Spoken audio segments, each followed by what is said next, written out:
Mark Goldfeder, who is currently senior lecturer in Emory Law School. He received his SJD at Emory Law School and has a forthcoming book, Revisiting Plural Marriage, which not only incorporates some of the insights in his SJD dissertation, but also subsequent jurisprudence in the last couple of years. So please welcome Dr. Goldfeder. Okay, good afternoon, ladies and gentlemen. Hope you're all having a good time. We just heard a wonderful presentation on polygamy, focusing on some of the drawbacks and problems that polygamy might have, and it has many drawbacks and many potential problems, but I want to take a few minutes to sort of challenge some of your ideas and assumptions about polygamy, particularly in the United States of America, particularly today. The truth is, though, we're at a symposium called Religion in the Public Square, so first let me just situate my comments in the context of that discussion.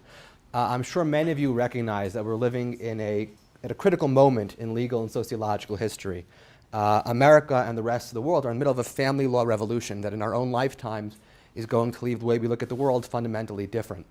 And it's important to understand how and why we got to this point, where ethical challenges are pushing people to push back on old assumptions and to ask basic important questions about why our societies and our families are structured in the ways that they're structured. And at least for family law, a lot of that has to do with religion.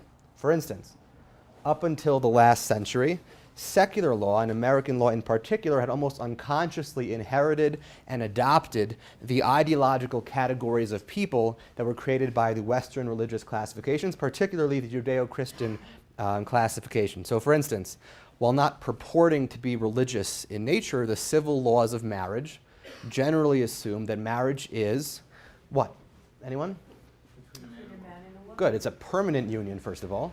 We assumed it was permanent between one man, let's be specific, and one woman, probably for the purposes of procreation, and it took it for granted that no one else should be allowed to participate in that sacred bond called marriage. Now, modern democracy has pushed back hard against these boxes and is willing to try and break all connections to prior religious significance, even though there might be possible benefits that they're sacrificing on that altar of church-state separation. So our marriage, our entire concept of marriage is kind of religious in nature. And you might ask, well, if you want to push back on that, why not get rid of marriage? Let everybody just have secular civil unions. And you might be right. Whether or not you think that's a good idea, though, it's not going to happen. Marriage is too central, too important, too crucial for too many people in this country. And so most of family law theory works within the framework that we have and tries to make incremental change. But assuming then, as many in the legal academy do, that the fight over same-sex marriage will be settled conclusively in the very near future, and again, even if it takes another 5 or 10 years, that's still pretty much the very near future, scholars have started to look ahead and ask, what's next? What's the next question on the family law horizon? What's the next frontier in family law itself? And there are different opinions. Some people think it'll be incest, right? A relaxation of the current taboos, especially in consensual, non-procreative settings. But I don't think so. I think the next frontier in family law is going to ask a much more fundamental and different question. What's the question, let me throw it out to you, at the heart of the same-sex marriage debate? What's the fundamental question that they're asking? Well, who dictates these models? Well, let's think about it. You have this structure called marriage. What's the question? When I'm asking, can I have a same-sex marriage, what I'm asking essentially is, who is allowed in this box that I call marriage, right? Is it only Jack and Jill, or is it also Jack and John and Jill and Jane? Who's allowed to fit into that box that I call marriage? I think the next question on the family law frontier is going to focus actually on the institution itself. Why is it only that two and only two people are going to be allowed in? You see, same-sex marriage might have been very difficult from a moral or philosophical or religious perspective to allow space for same-sex marriage, but from a legal perspective, and I mean from a dry legal perspective, it was actually really easy. And again, don't get me wrong, there are over 1,000 statutes that had to change for same-sex marriage, but all of our legal system is formulated with the idea of a bipartite model of two people, again, regardless of their names, their gender, their identification, two people moving through society in some kind of joined unit.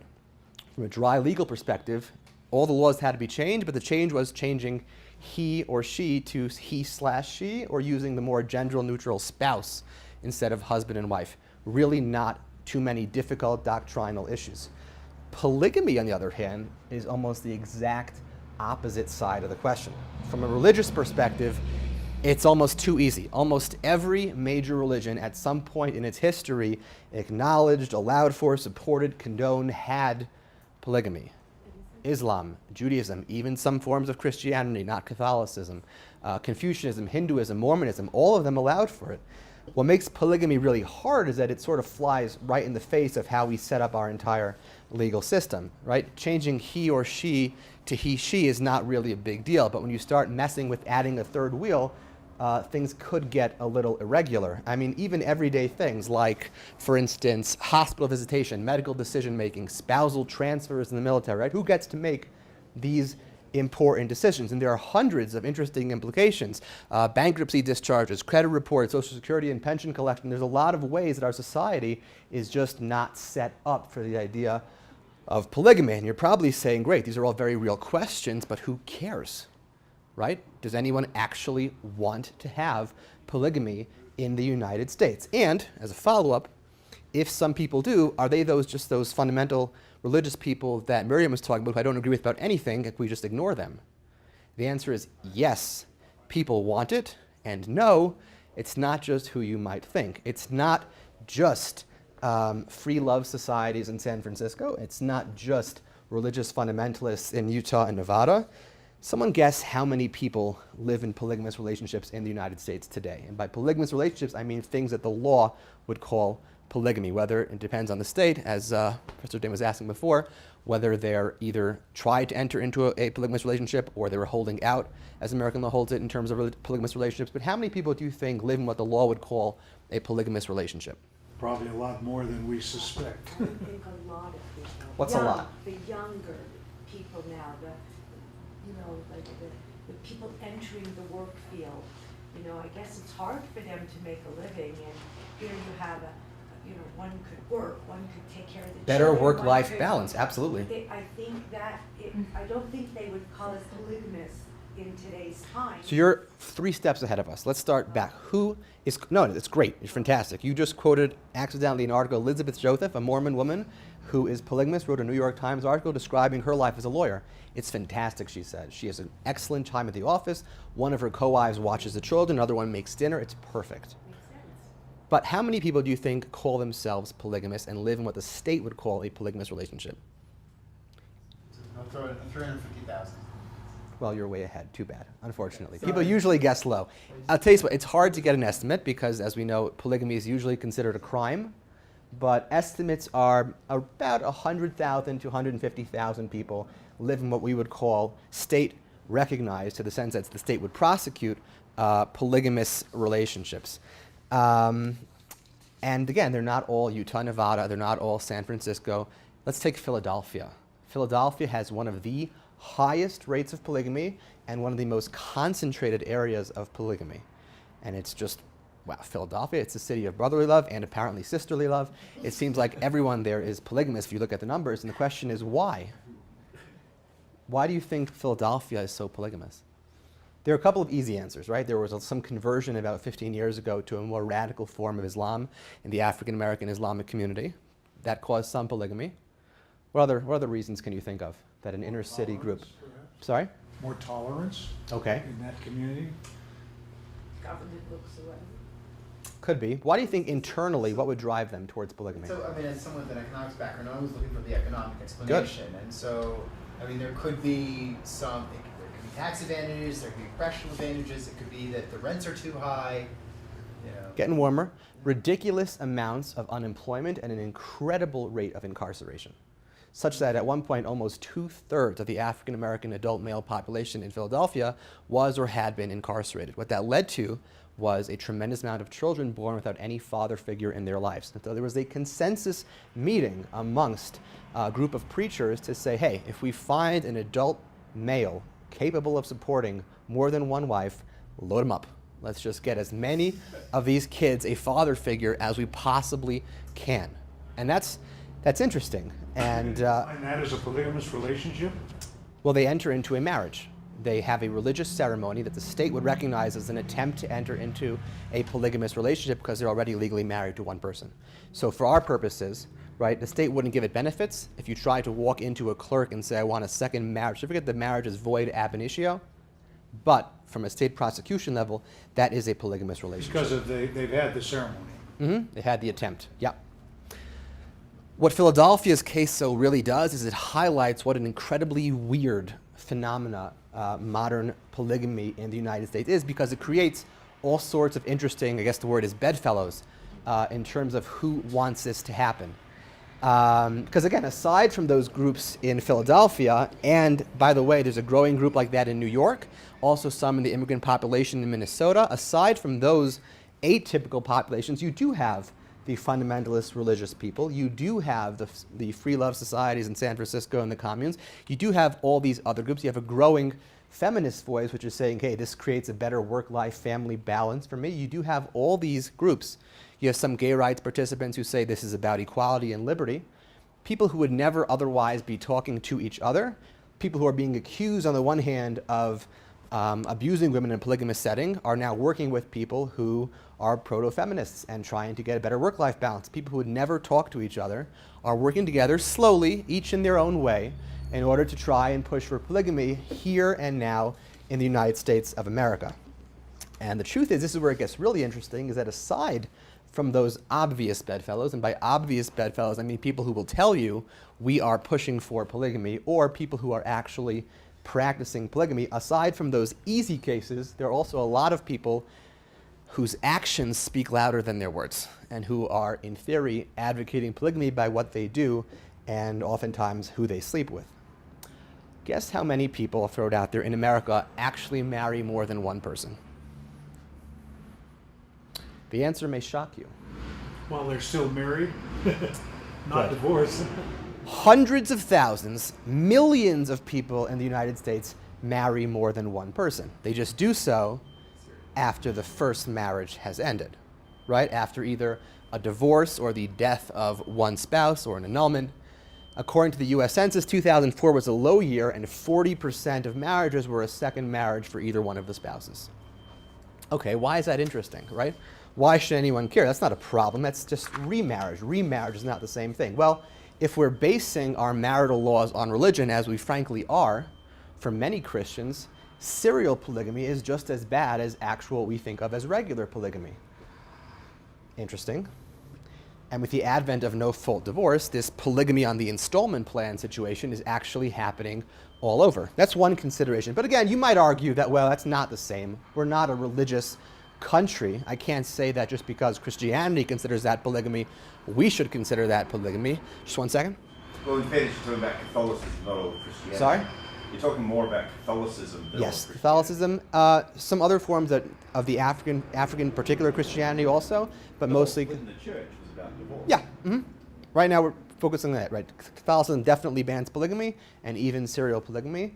Some forms of Protestant Christianity, especially in the New World, were a little more open to the idea of polygamy. But particularly Catholicism bans even serial polygamy. But again, you might say, come on, remarriage is different, right? Remarriage means that right now, in this marriage, there are only two people. And maybe one of the harms of polygamy is breaking that sanctity, right? It's breaking the couple. And in remarriage, you haven't broken the sanctity. There's still only two people. Maybe that's different. And the answer is, again, Americans speak louder with their actions than they do with their rhetoric, because, unfortunately, guess how many people in the United States actually cheat on their spouse? 50%. Between 30 and 60. Again, estimates are hard because that number is probably lower than what it really is, because people tend not to report about cheating or having cheated on their spouse. But 30 to 60% of Americans have already broken the sanctity of the couple over the course of their dyadic, traditional, two-person marriage, exclusive marriage, I should say, are going to break the sanctity of the couple. Now, polygamists love to point out these numbers. They say, we're just doing what everyone else is doing. We're being honest about it. And they call it radical honesty. Interesting. But you might say, again, come on, that's different. You can't say that adultery and cheating is the same thing as forming a new committed relationship with more than one person. So I'll throw out a question again. And everyone's been guessing very high here, so I got to be careful. But how many people do you think live in committed multi-party relationships that are marriage-like? They're not polygamous marriage. They never tried to get married, and the state wouldn't necessarily prosecute them for marriage, but live in committed marriage-like, where everybody knows, everyone lives together, oftentimes there are children involved. How many people do you think do that today? 20%. Sorry? 20%. I would think lower. I mean, reported is definitely lower. 500,000 people self-identify as polyamorous, living in these multiple, usually, I mean, always consensual. Usually it's not just two women, it's usually sometimes up to 2 men, 2 women. It's all different kinds of forms that it takes, but there are 500,000 people who self-identify in a recent study as polyamorous. And again, the number might be actually lower than in practice because people still might be afraid of, quote unquote, coming out of the closets in terms of this. Yeah? Any of the data that you're reciting deals with same-sex polygamy? Yeah, sure. So that's included Absolutely. within that. Mm-hmm. I like to use the term plural marriage because, again, Miriam pointed out, polygamy is broad. It refers to polygyny and polyandry. And polyamory is sort of a new breed. It's not official, but living in these multiple committed relationships. So plural marriage will include all of them for our purposes. Any other questions so far? Okay. So you might think to yourself, fine, maybe the harm is not internal to the couple, right? Maybe it's not about the parents, because obviously people are doing it and nobody cares.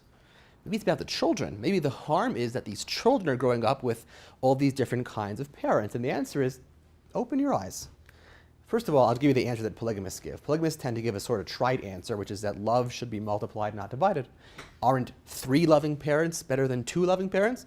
That's fine, sort of a happy-go-lucky answer, but I'll give you the more realistic answer, which is, come on, with divorce and remarriage and open adoptions and blended families, multiple thousands of children grow up with more than one parent. It's almost strange to find a group of families where there are a strong, intact, nuclear 2-parent family. It's more and more rare to find a community that exists of almost only those kinds of families, and that's not necessarily a bad thing. In fact, recently in cases of egg donors and surrogate motherhood, courts in California and elsewhere have actually said that children can have up to 3, maybe even 4 natural parents. And so the idea that, well, more than 2 parents might harm the child is getting harder and harder to defend. And I'm going to leave aside some of the questions that people do ask. Maybe polyamory or polyandry is a sexual orientation and deserves the same protection that other orientations do. I'm also going to ignore some of the technical questions of law and religion in regard to whether or not there's a constitutional problem with prosecuting people who have a religious belief to do polygamy, because I just want to focus really here on the conversation that the public should be having in the public square. Let's assume that all of those questions are negative. There's still a conversation that we need to have, because if you look around, let's face it, polygamy is here. It's not a question of whether or not we should have polygamy.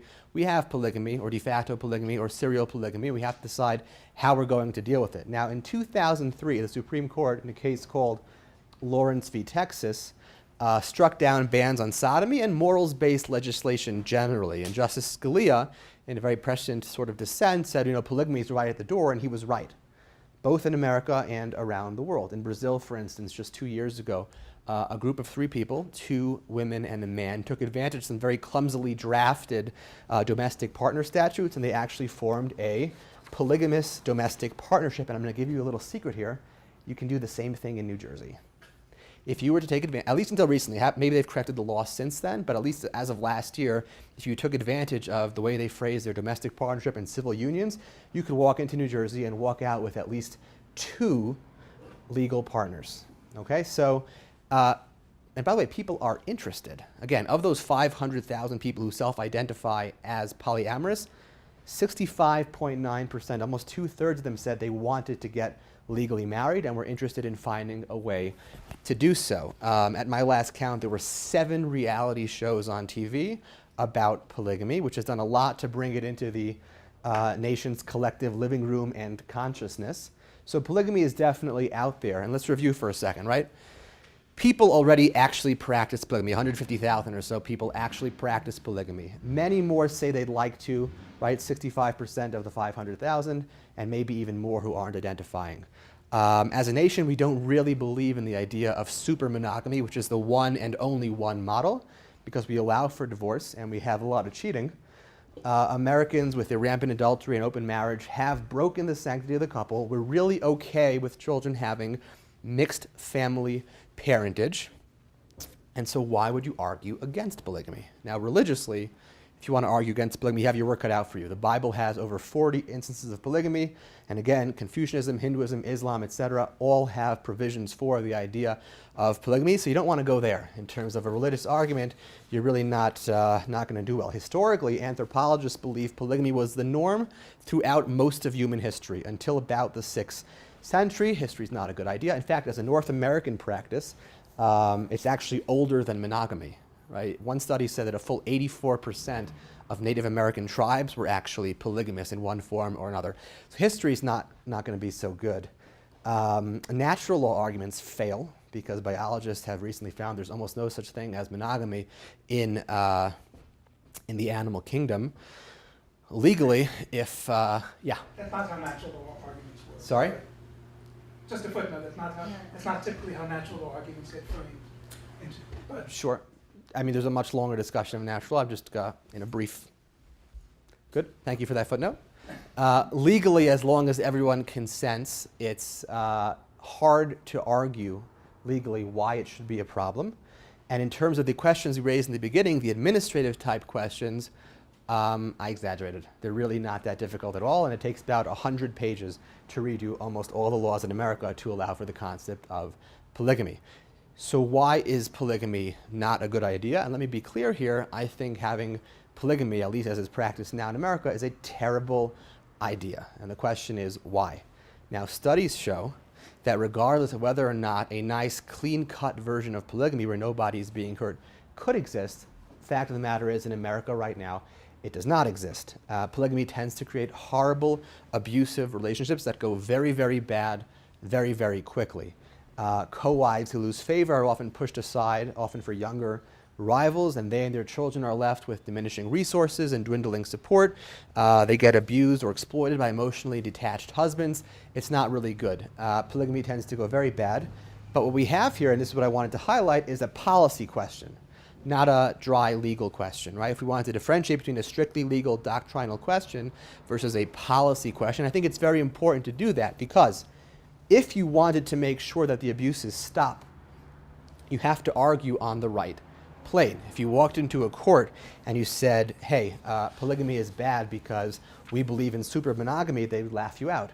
If you said polygamy is bad because we want to have morals-based legislation, they'd say, sorry, you can't do that. You have to understand the arguments that you're making, and these are policy arguments, not strictly legal arguments. So you're left really with two options from a policy perspective. The first is that the government could say to people, listen, we understand that you want polygamy. We understand that you say your version of polygamy will be nice and clean-cut and good and no one will get hurt. However, we as a government are entrusted with safety and security issues, and we've made the determination the same way we do with incest, right? Maybe your child of incest won't be harmed, but in general, statistics say that children from incest are harmed, and so we stay away from incest. Government is allowed to say in each state what level of bloodlines are close enough. So we can say, listen, the statistics support, it was very similar to what they said in Bountiful when they had the case a couple years ago in 2011. It's just too dangerous, we don't want to go there. That's one option, right? And the government is entrusted with that kind of paternalistic sense sometimes. Society can say, that's a risk that we in general as public are not willing to take. Or we can go the opposite route and hopefully have similar results. The opposite route would be legalization of polygamy and intense regulation. Now let's stop here and ask, why would we want to? If we have two policy options, why would we think about legalizing polygamy? Any suggestions? What possible Recognizes benefits? what's going on anyway. Economically might be better, right? It recognizes what's I'm sorry, going just on. recognizes what's the status anyway. Sure. Legally, it seemed, especially after Windsor, that's an easy argument to make. Others include increased familial stability. Children have sometimes better parenting options. It provides a de facto surrogacy in cases of infertility. In multiple cases that people have done that. Easier babysitting options and more rides to school. I mean, there's all kinds of interesting practical reasons, and the real reason is because people want it and it seems to be a legal option, and it's really hard to say no when people want something that could be legal. But what about the harms? And this is what's important to realize. See, unlike traditional marriage, polygamous marriage has never been effectively regulated, and that probably has a lot to do with why women and children are often at a loss and are often abused. Regulation would enable law enforcement to crack down on a lot of those abuses. If you allowed those in polygamous relationships to come into the light, guess what they bring with them? All those abuses and harms. Much easier to crack down. One of the biggest problems the FBI has right now in Utah and Nevada in prosecuting is that co-polygamists can't come forward and say, hey, our neighbor's abusing his second wife. Because if they do, they're going to say, hey, aren't you polygamous too? And boom, they're in jail. So that would effectively take down one of the biggest problems they have in enforcement. But there are also other kinds of privileges. For instance, it would allow a justice of the peace or a clerk to officiate at those marriages. You'd have to come before the state before you could get polygamously married and say, hey, this is my bride. Guess what? No more underage brides, because the justice of the peace will say no. And if there's any kind of issue, we're now aware of it. And if anybody, now that there's a legal option, if you go ahead and flaunt it, we can crack down a lot harder on people who flaunt the actual obvious legal way to do it and do it in the dark. That inherently becomes a problem. And one other argument is from traditional marriage, right? 100 years ago, there were much higher rates of domestic violence, marital rape. Women had civil subordination of their property rights and their contract capabilities, and yet we didn't abolish marriage, we reformed it and made it better. And the argument goes we can do the same thing for polygamy in the United States today. But again, the things that I wanted to highlight is that, number one, a clean-cut version of American polygamy does not exist, but it is possible that we could build it. And regardless of whether you want to do that or not, it's important when these arguments take place, as I think they will, on the frontier of family law in the next few years, we should be upfront and acknowledge that we're arguing about policy and not strictly legal issues. Thanks.